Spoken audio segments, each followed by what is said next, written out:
ওম শান্তি। 15/4/2024 প্রাতঃমুরলি, বাপ-দাদা, মধুবন।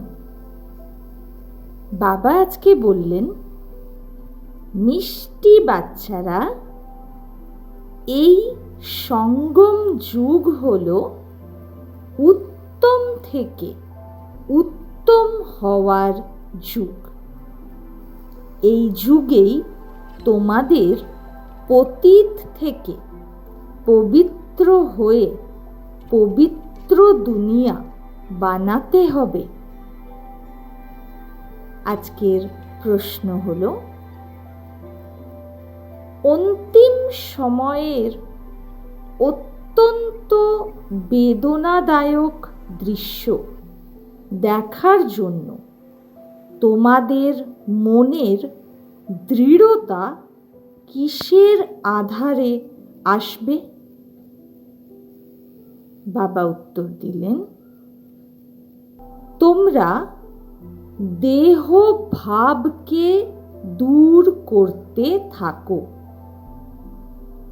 অন্তিম দৃশ্য খুবই কড়া। বাবা তার বাচ্চাদের মজবুত বানানোর জন্য অশরীরী হওয়ার ইশারা দেন। বাবা যেমন এই শরীর থেকে পৃথক হয়ে তোমাদের শিক্ষা দেন, বাচ্চারা তোমরাও তেমনি নিজেদের শরীর থেকে পৃথক মনে করো।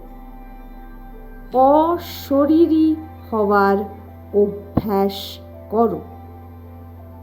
তোমাদের বুদ্ধিতে যেন থাকে যে এখন আমাদের ঘরে ফিরে যেতে হবে।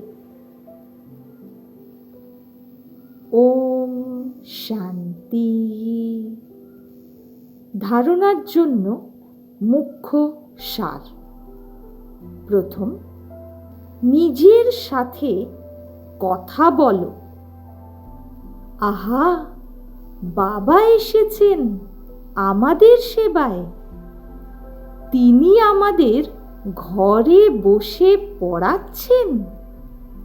অসীম জগতের বাবা অসীম সুখ প্রদান করেন। তার সঙ্গে আমরা এখন মিলিত হয়েছি। এমন প্রেমের সঙ্গে বাবা বলে ডাকো, আর খুশিতে প্রেমের অশ্রু যেন এসে যায়। শরীর যেন রোমাঞ্চিত হয়। দ্বিতীয়, এখন ঘরে ফিরে যেতে হবে।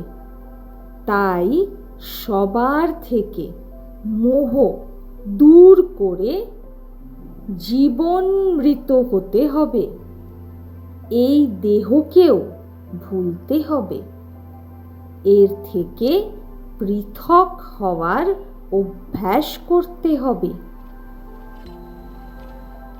আজকের মধুর বরদান হলো,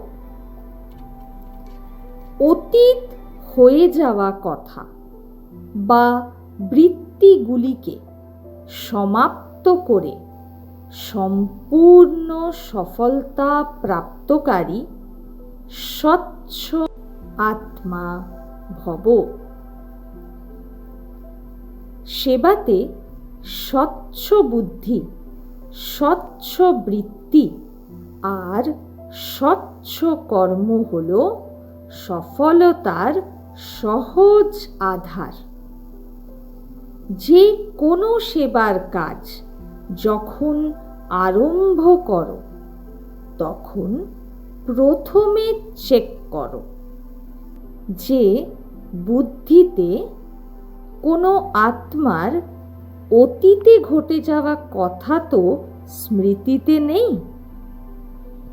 সেই বৃত্তি দৃষ্টি দিয়ে তাকে দেখা, তার সাথে কথা বলা, এর দ্বারা সম্পূর্ণ সফলতা হতে পারে না।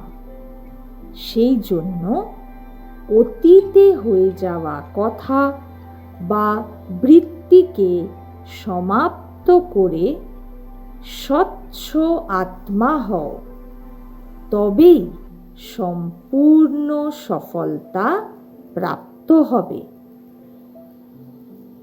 আজকের মিষ্টি স্লোগান হলো, যে সব পরিবর্তন করে বিজয় মালা তারই গলায় শোভিত হয়। শুক্রিয়া মিঠে শিব বাবা। ওম শান্তি।